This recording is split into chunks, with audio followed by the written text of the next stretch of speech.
And the first one, and they're all about defying gravity, okay? We've got the talk by Roy Wilson on D-Day the 6th of June, and then we've got a talk on flotation therapy. So it's all about defying gravity today. And so our first talker, Roy, come up. Roy Wilson, Secretary of British Foreign Royal Legion. Fantastic. Nearly. British Foreign Legion? No, Royal British Legion. Oh, Royal British Legion. We've only been around 100. Yeah. Well, I'm from Australia. What do you expect?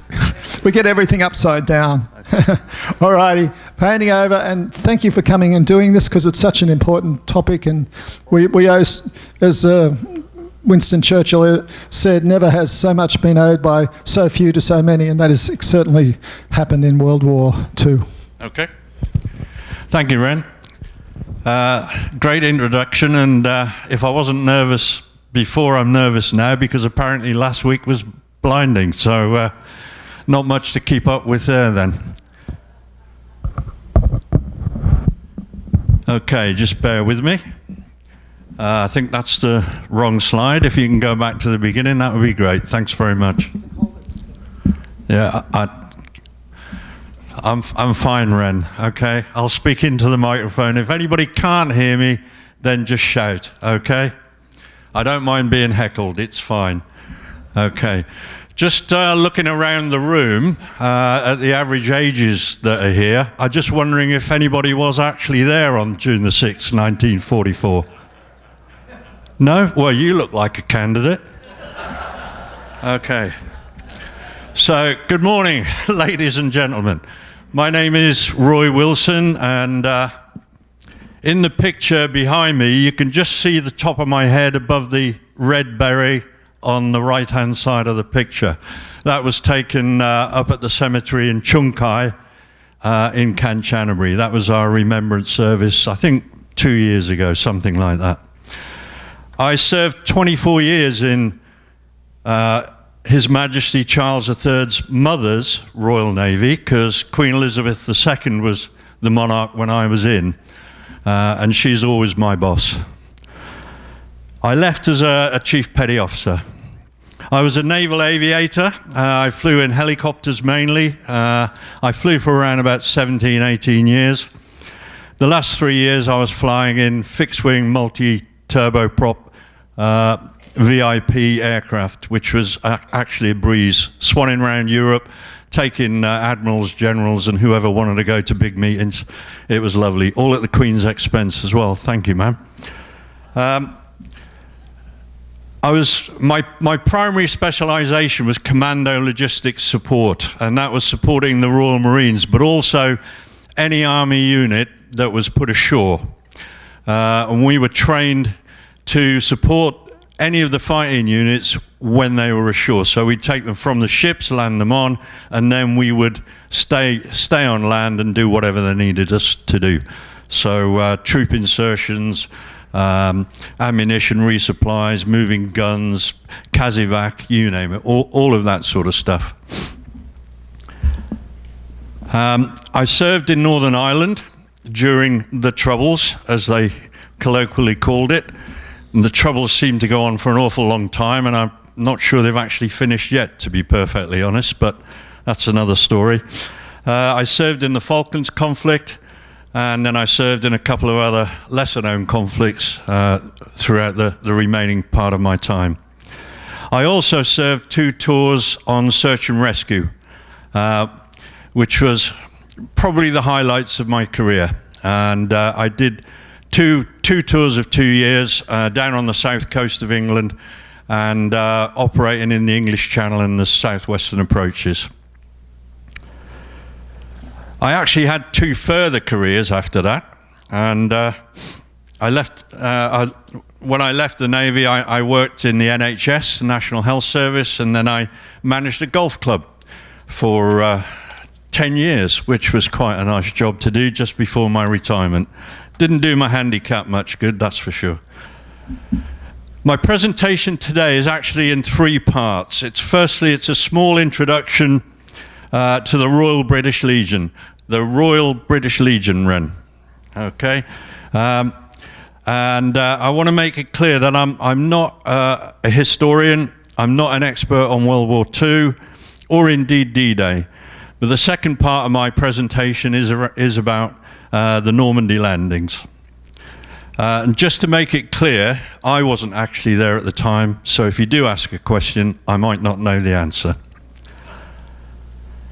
Thirdly, the last part of the presentation is about our remembrance service and our social commemoration tomorrow. Now that's taking part of the Royal Varuna Yacht Club, and I will go into some detail about that. I will just say there are a couple of video clips in the presentation, and a couple of them you might find uncomfortable, but I make no apologies for that. Okay. Oh, I got to press the button, sorry. Where do I aim it? I'm pressing. There we go. Okay, the Royal British Legion is the largest UK Armed Forces charity. It's actually one of the largest charities as well in the UK. We provide it was established in 1921 as an amalgamation of 4 separate armed forces charities that came together. So we've been around for 103 years. It's quite a long time, and I'm hoping we're going to be around for another 100 and odd years, if not more. The RBL provides financial, administrative, and emotional support to serving and ex-armed forces personnel, but more importantly to their dependents and or carers. In Thailand here we do an inordinate amount of work working with the widows, Thai widows of ex-servicemen who find it extremely difficult dealing with the UK bureaucracy, and we provide help with them filling out the forms, getting their due deserts and everything else. So that's one of the things we do. We're linked to a network of associations, so if we can't solve the problem, then hopefully we will know somebody who can. Military associations, civilian charities, etc., etc. And support for veterans starts on day one. So if you've been in the forces for one day, you can get our support. And that continues throughout life. As the name suggests, the Royal British Legion, our patron is King Charles III, and the monarchs before him since 1921 have been our royal patrons. There's plenty of opportunity for RBL members to participate in remembrance events, official events, and social events. We try and have a social event every month, and then we have additional ones as things come up, like D-Day tomorrow. We also have discounts available as members. You get discounts in various places and services around Pattaya, Jomtien, in fact Thailand. As a member you can join up to 4 branches, which is quite useful for those people who come to Thailand for 6 months and spend 6 months in the home country. Then you can be a member of 2 branches, 3 branches, all for one annual subscription. And it might be of interest to you or news to you that you don't actually have to be British or a veteran to join the Royal British Legion. We've got Dutch members, we've got American members, Australian members, etc. Okay? It is the Royal British Legion, but we are very, very inclusive. And a little bit more on that perhaps later.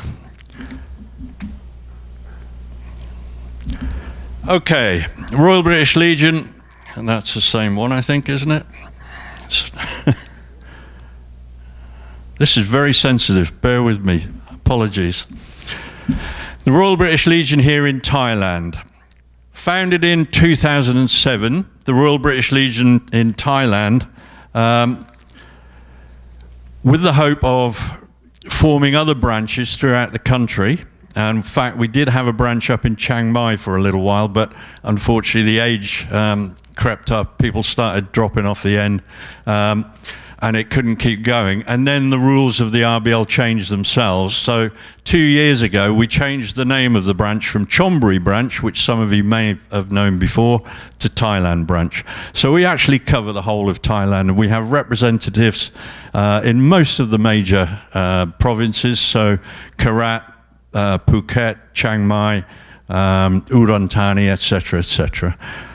Very useful around poppy time. As in the previous slide, we carry out all the functions of the main RBL, so whatever goes on at home, we do here.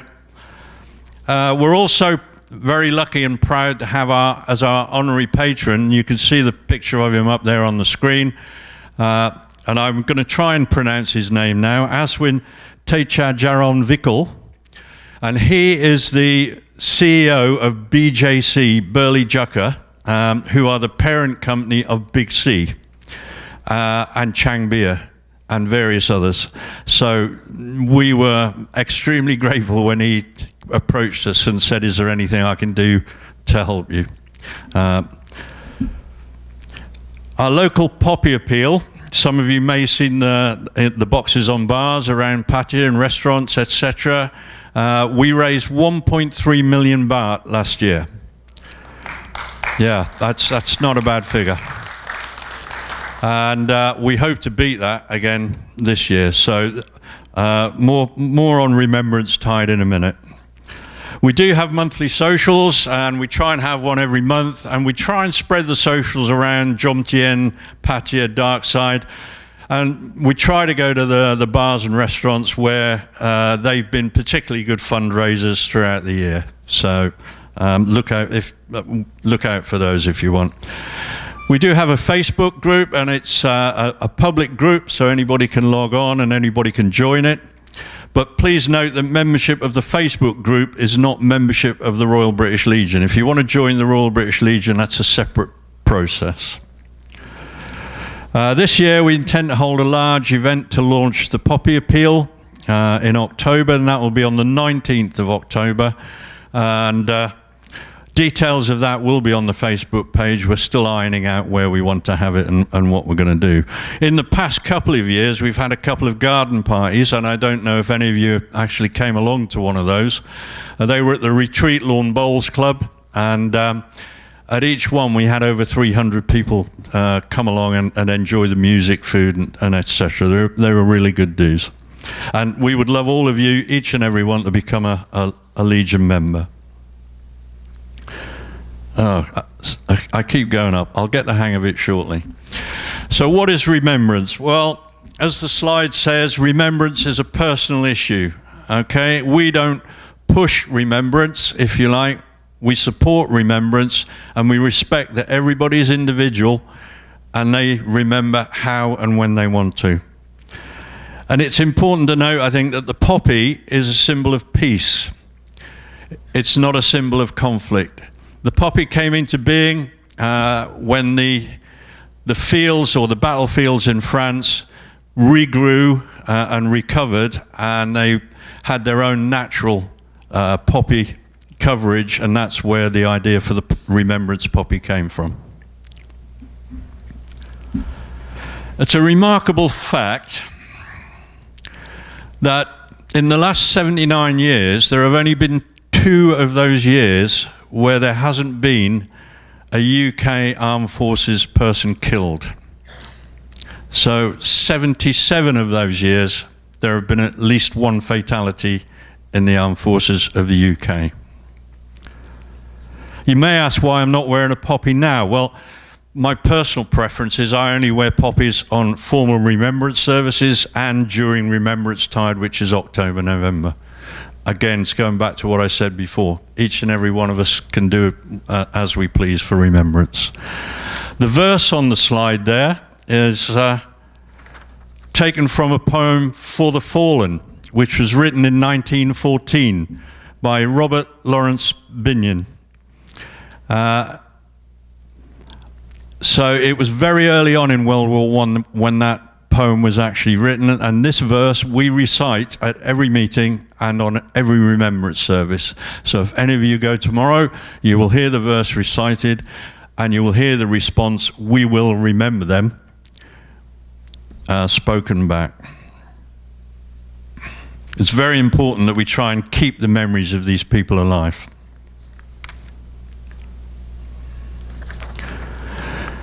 As such, the RBL are custodians of remembrance. One of the primary jobs in the UK and here, in fact, is that we try and promote remembrance services, attend remembrance services whenever we can. Here in Thailand, we try and include all the other veterans organizations. So the VFW, the American Legion, the French veterans, etc.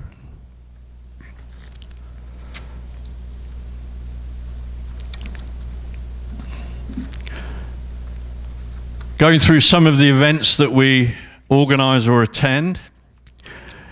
Every year, on the 3rd of February, we attend the army camp. I'm not even going to try and pronounce the name of the camp, up in Chonburi, where the Thai veterans celebrate their Veterans or Remembrance Day.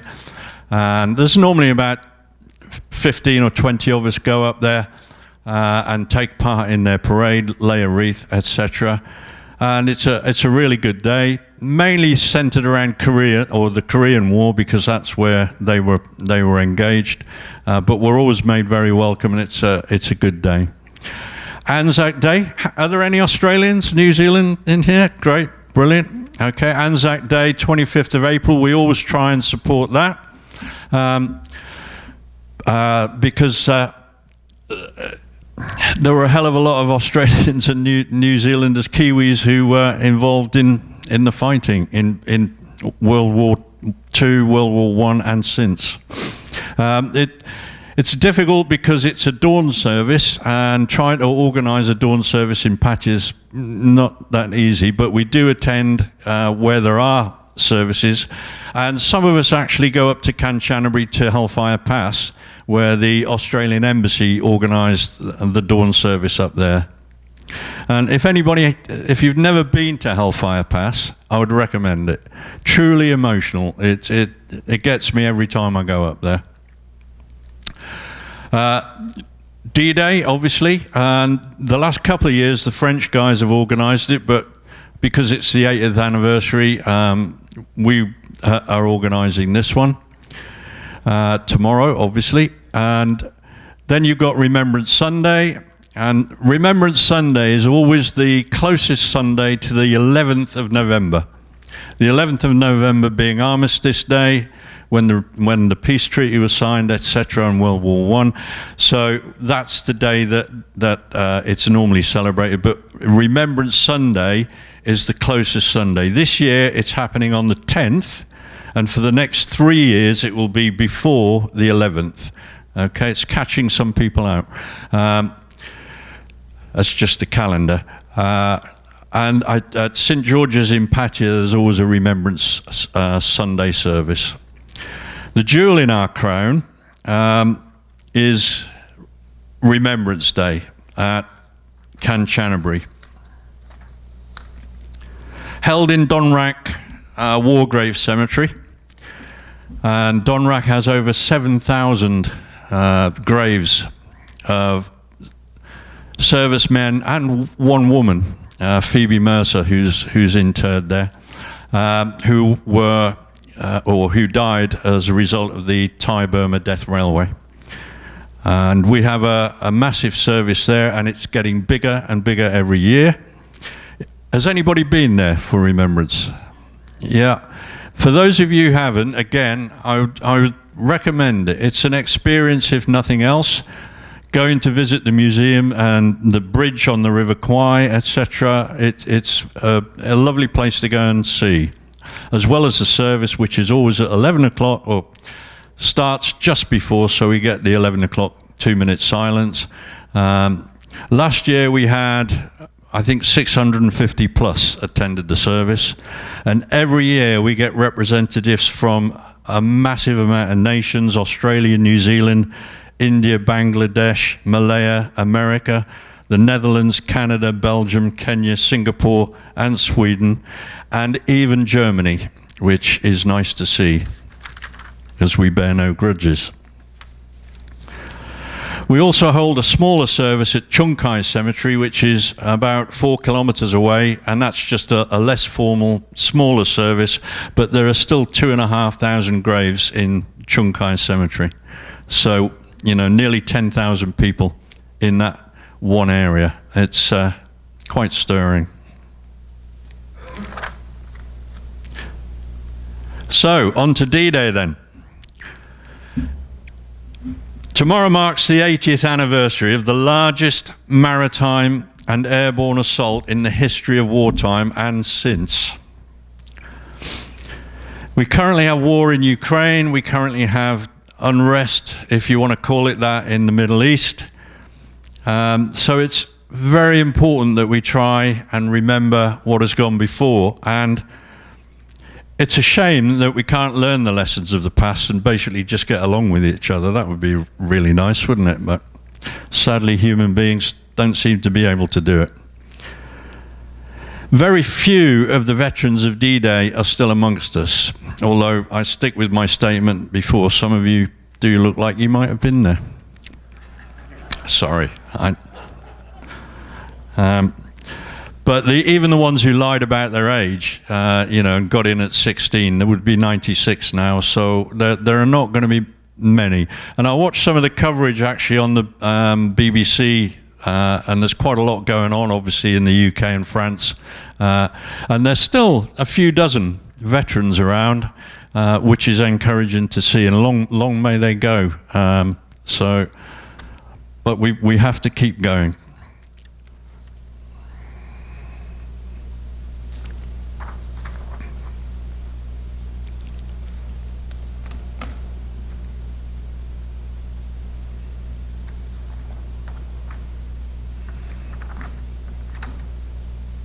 Have you got any sound?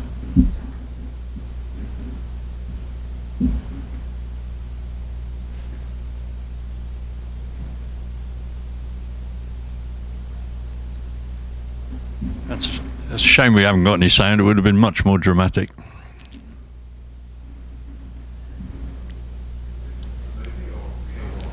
I'm relying on my technical man at the back there. Some of you may recognize the clip. It was supposed to be a little more dramatic due to the, I don't think the microphone's on now. But it's one of the opening sequences of Saving Private Ryan. I think probably one of the most realistic depictions of what could have happened on that day. I hope we can get sound because it's very important in the next clip that we get.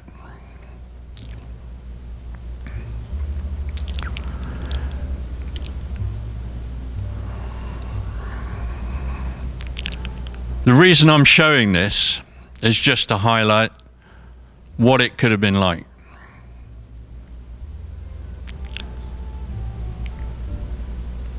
Bearing in mind the average age of these guys, etc.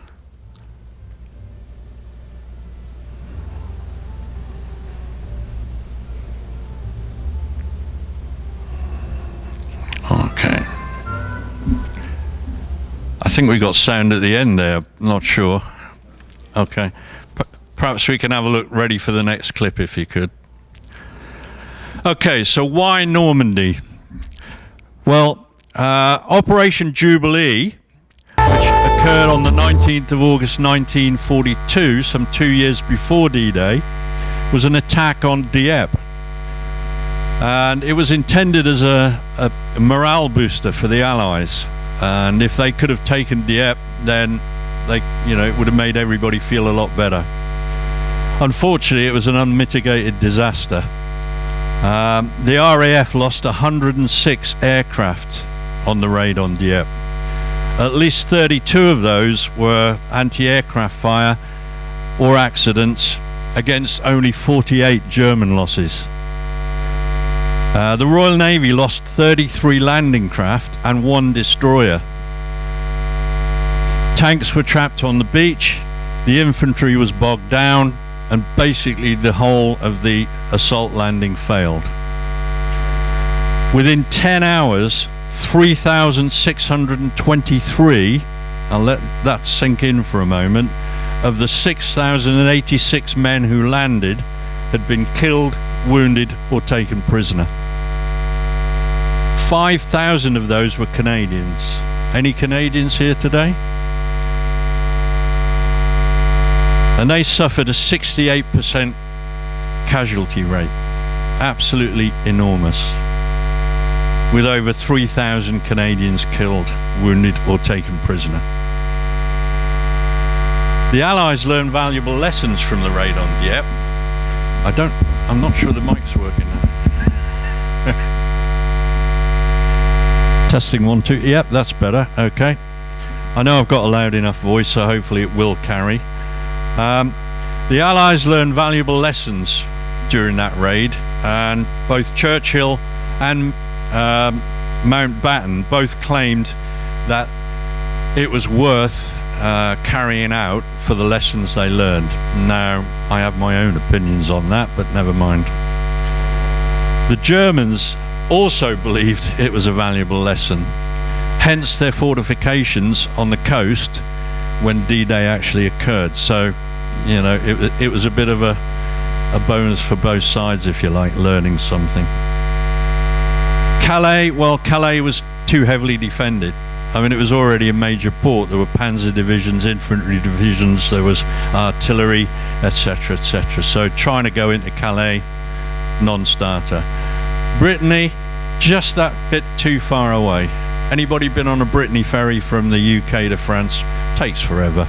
Yeah, it's not, so couldn't do it. But Normandy, within striking range, pretty straightforward to get to, and the Allies hopefully thought that they diverted attention to Calais so that the Germans would be concentrating there rather than Normandy.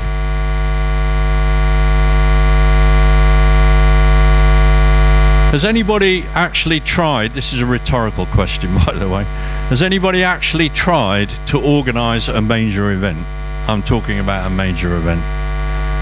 I organise, well, I'm organising tomorrow and organising Remembrance Service, and I can tell you that gives me all sorts of headaches. So,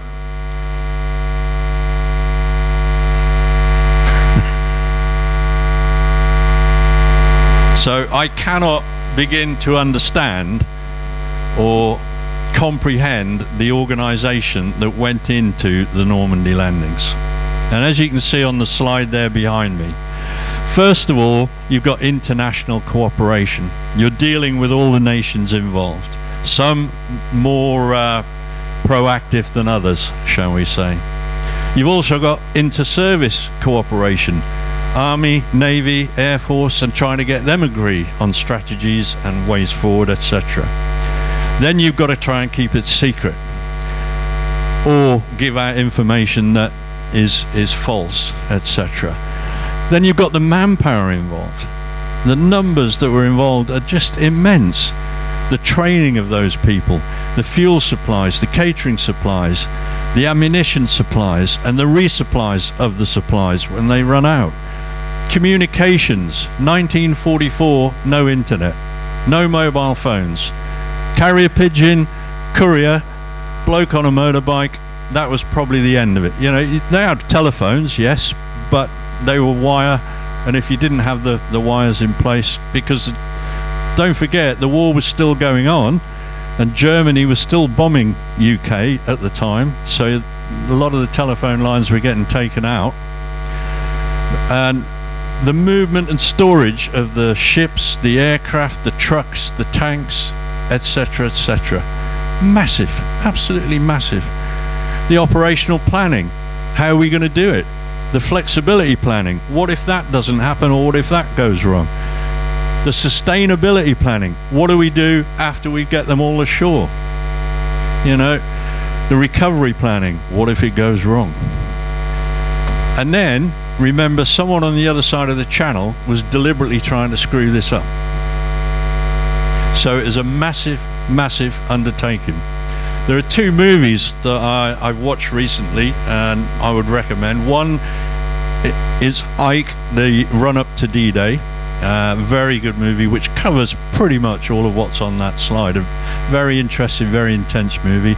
And the other one is Operation Mincemeat, and that's about the SOE operation to put a body into the Mediterranean as a dummy general with a bag full of false papers to convince the Germans that we were going into Calais rather than Normandy. So again, a couple of good movies. I can't begin to imagine what it must have been like, and I hope the sound works now, what it was like to land on the beaches on D-Day. 5 beachhead assaults over a, I don't know, 55, 60 kilometer range. And if you just look at the numbers on the slide there, you know, that immense amount of people. The whole of southern England, Wales were staging areas or starting areas for this Allied invasion. And when they got there, what met them, as I say, I can't really envision it myself. So I want to let a D-Day veteran, Harold McMullen, explain in his own words, hopefully, what happened.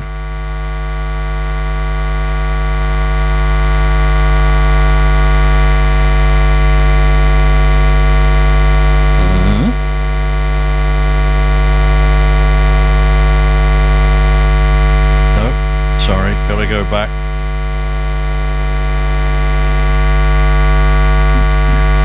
Okay, so bear with me.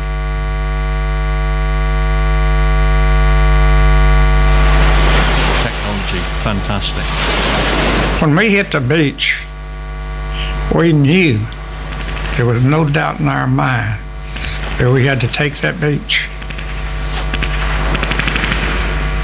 Things like we went through are just things you don't forget. I mean, it's impossible. Well, when the war broke out, I was still in high school. I was 16 years old. I didn't think the war would last 6 months, really, when I first heard about it. 2 years later, I had graduated from high school and went to aircraft school to take the same schooling that the Army Air Corps men did. And I went down there trying to get in the Air Force, and I was drafted in the Army. The day before you ship out, if you got ODs, you're going to the Atlantic side. If you got khakis, you're going to the Pacific side. They didn't have to tell you. When you went through there and they started issuing those clothing, you knew where you was going. And we didn't want to go to the Pacific, so we looked out in that respect of going to the European theater. We were sent down to the English coast. That was one of the worst places that you could be because the Germans had Air Force bases just across the channel. And they would bomb us just about every night. We loaded on the LST and we started to move out. The 101st and 82nd Airborne Division, they dropped before daylight, and that was a disaster.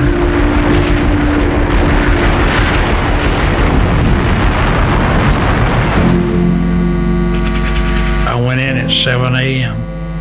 The bodies were drowned and been killed while they were still in the water.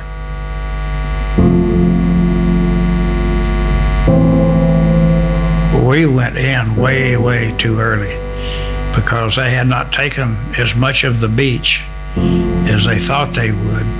So when we got there, we actually became infantry. We were not maintenance, we was infantry. The Germans had just about every inch of that beach covered with machine gun fire. You could see it, the bullets hitting all around you in the sand, sand just popping up all around you. There was very few of us that made it through without getting hit.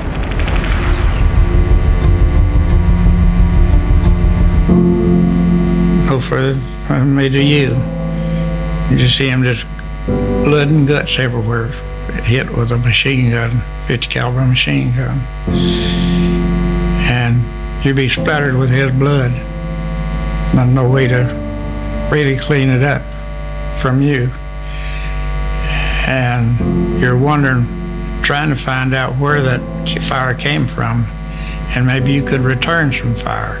But they were firing from so many different directions, you never knew which one actually hit you, buddy. You just was praying you wasn't the next one that they hit.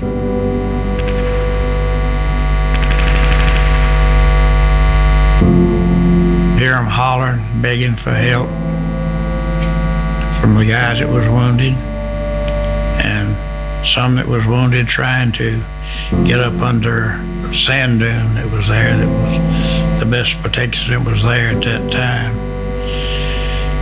But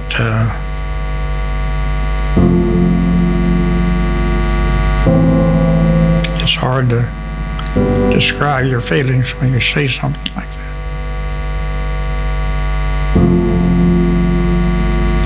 And the people that got less credit for what they did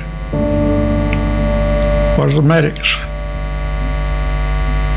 They did not have very much training either, but they did a good job. You could holler for a medic, and the chances are there'd be one there in just about 5 minutes or less, because they knew that holler.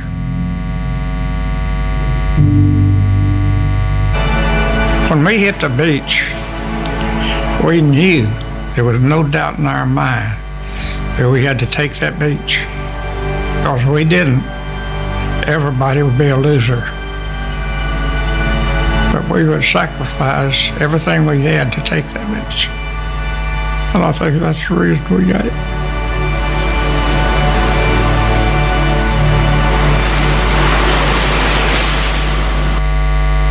Quite moving.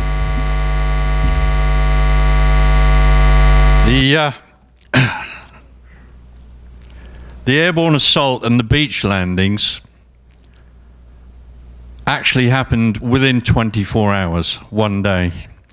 The airborne assault went in the hours of darkness, and sadly it was a bit of a disaster because the conditions weren't great. And please believe me, I mean no criticism of the guys who were involved in that. It was just fate.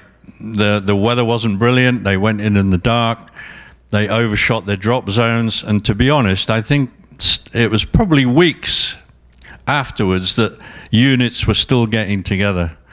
But they ended up combining themselves and going through fighting, etc., etc.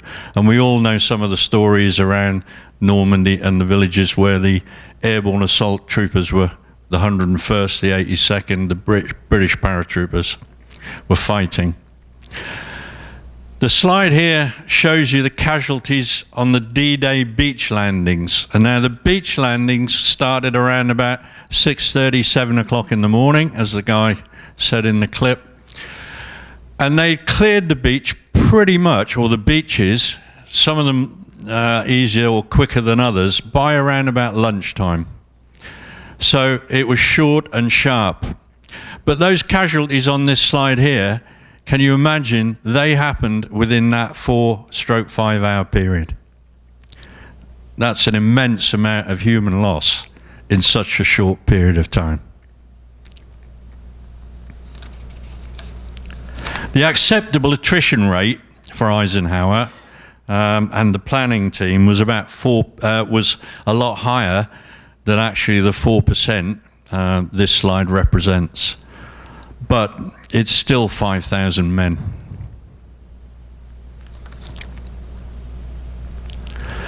All in all, the battle for Normandy itself, after the beachheads were established, the troops had moved in, prisoner exchange started happening because they were capturing German prisoners and then loading them onto ships and shipping them back to the UK.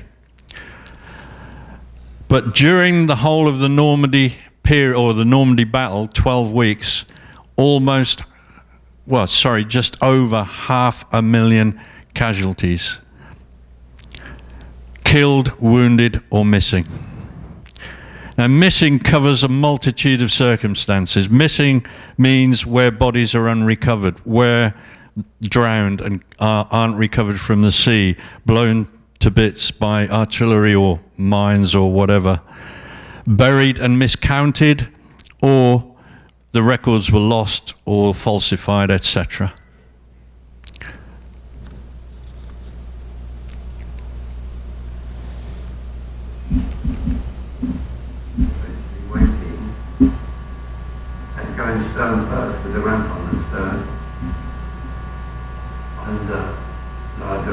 there, you see, it was terrible because there was the bodies in the water. And you didn't know whether they were alive or dead.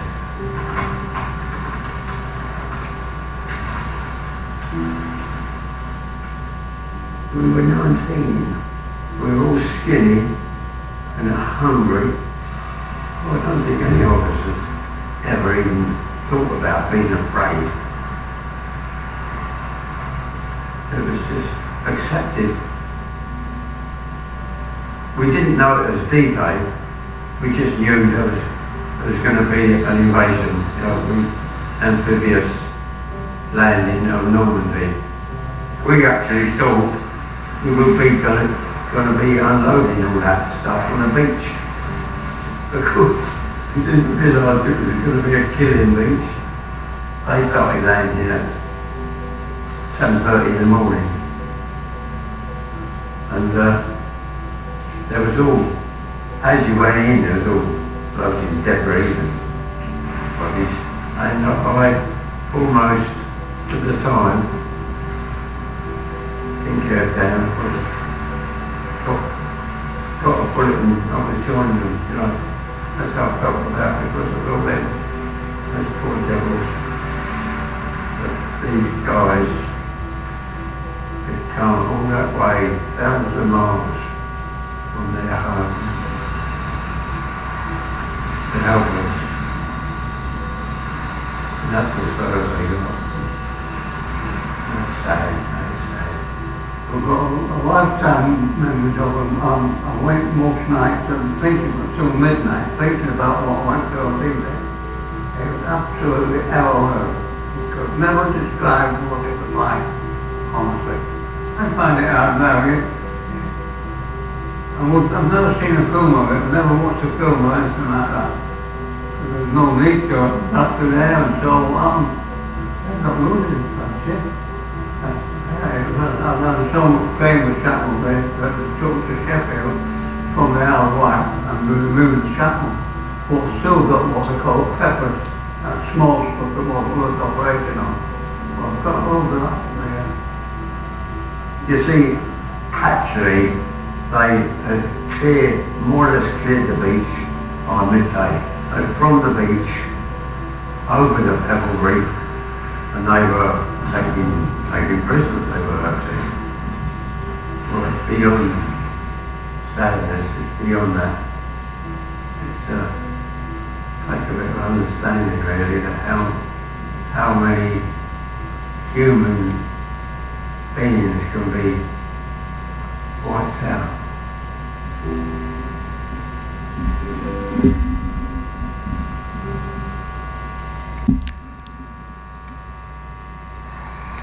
Operation Overlord, as it was called, was primarily led by the UK and US.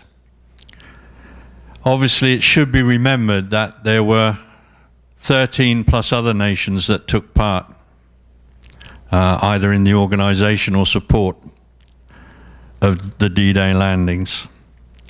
We hope that most will be represented tomorrow in either by diplomatic representation, military representation, etc., or members of the public like yourselves who come along to remember.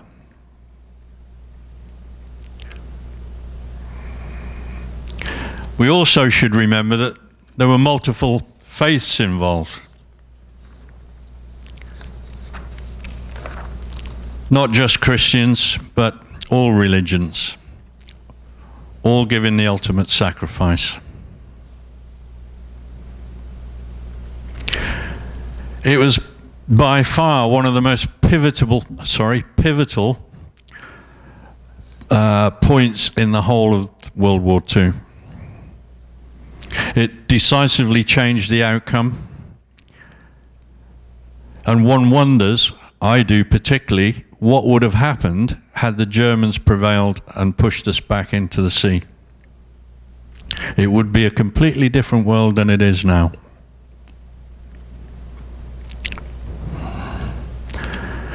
On a lighter note, on to our service and social tomorrow.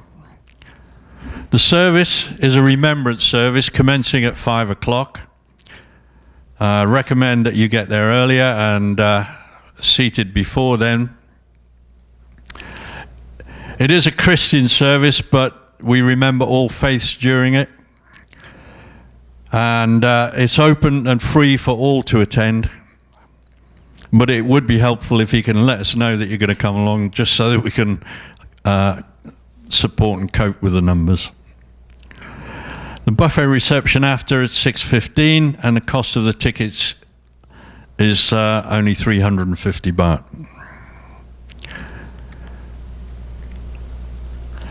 Obviously, we'd expect people who do turn up for the service to be respectful in their dress. We're not draconian, we don't expect collar and tie, but just to be respectful.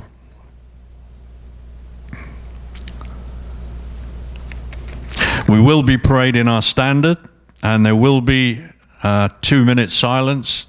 The last post will be played by Thai buglers, along with Rivale, and we're hoping to have a 21-gun salute provided by the Thai Navy or Thai Army, not sure yet, but we do have riflemen coming along.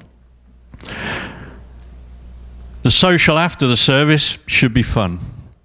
Okay, that's more a celebration, if you like, of what we have and why we're able to enjoy it. Again, commencing 6:15, the dress for the social will be more relaxed. I'll mention again, 350 baht per ticket, but that includes 2 free drinks and the buffet. So pretty reasonable, I think. There's a good buffet, international, Thai food included. And we've also got subsidized beer, Chang, Leo, San Miguel, and Singha, all at 50 baht a bottle, which I think is pretty good. You can't get that many places in Pachi Jomtien. I'd just like to stress that no charity funds, poppy appeal money, is used to fund the parade or the social tomorrow.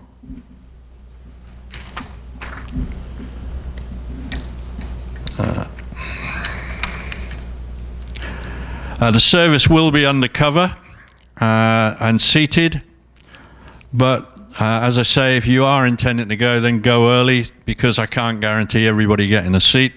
I am expecting probably in excess of 120, 140 people there tomorrow, maybe more. Bottled water will be available, and there are fans in the tent, so it will be reasonably cool. Toilet facilities are available. Car parking is available as well, but again, on site and at the nearby hotel, but probably better to take a Bolt if you can. And it is accessible for disabled. So if anybody is going and needs some support or help, then let us know beforehand, and we'll try and make sure somebody's there to help.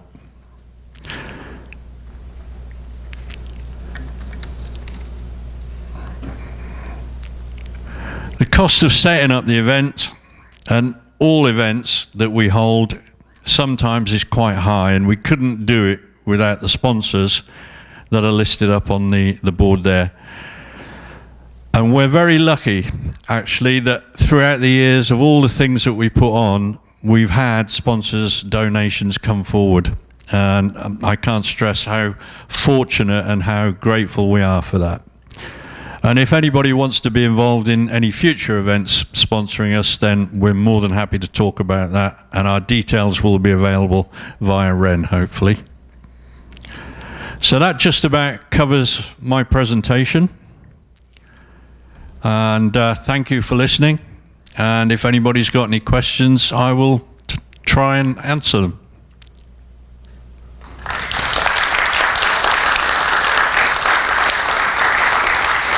Thank you.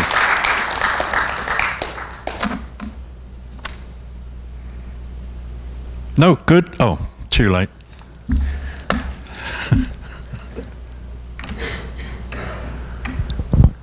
Do you have tickets available for?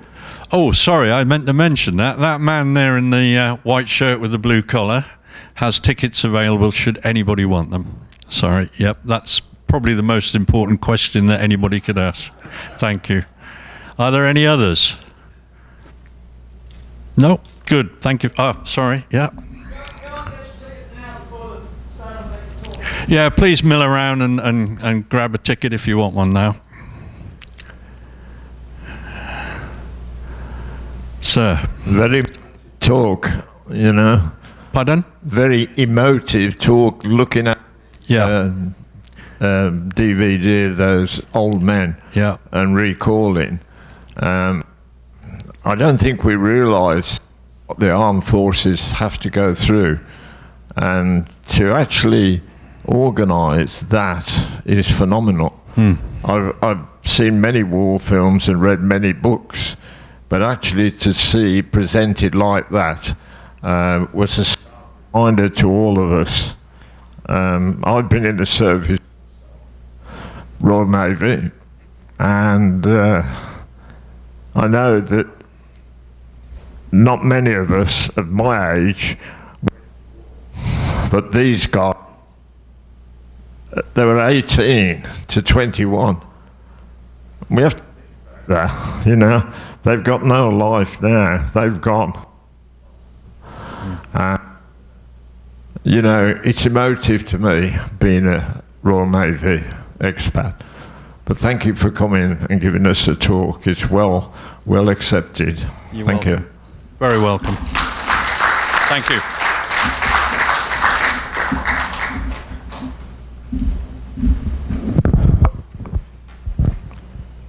Well, this guy told me, oh, you know, I'm not that much of a talker, maybe I only talk for half an hour. And I think we're very, very grateful you talked for more than half an hour. Thank you. Thank you, Roy. And also I want to stand up, Dr. Andy, please, please. One of the greatest speakers we've ever had at the club, member of the Royal British Legion, and he helped organise this today. Thank you, thank you, thank you, Dr. Andy. Round of applause for Dr. Andy.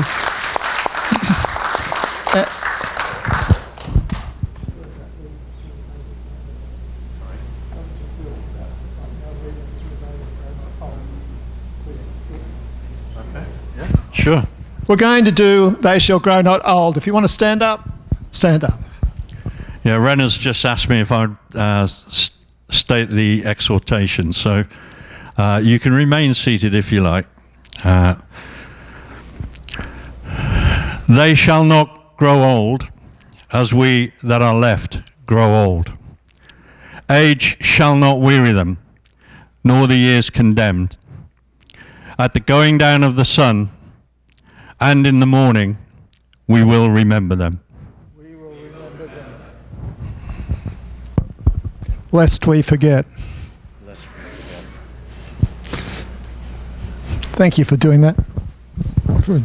We seem to be losing this mic. I just don't have your resonant voice. A very small token of our deep appreciation, Roy.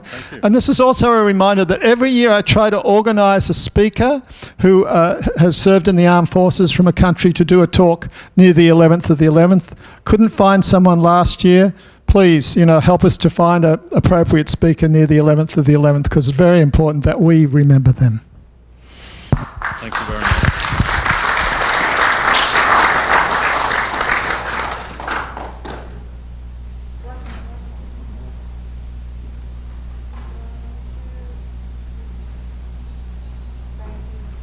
I'm going to get off now. He's going to rush off because he's going to start organising things. Do you want your notes, mate? Take her home, frame them. I'm around for about half an hour if anybody wants to say. Yeah, and please, the guys selling tickets will probably go outside and you can